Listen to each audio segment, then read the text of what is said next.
through Tuesday afternoon.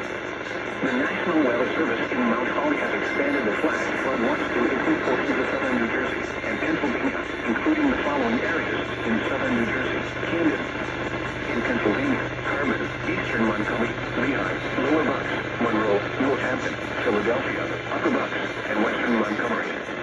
From 8 p.m. this evening through Tuesday afternoon, rain heavy at times is expected to begin late this evening and continue through much, if not all, of the day on Tuesday. Widespread rain totals of 2 to 4 inches are likely within the watch area, with local excess amounts possible. Flash flooding of creeks, streams, urban areas, and areas of poor drainage is possible with the heaviest rain. You should monitor latest forecasts and be prepared to take action should flash flood warnings be issued.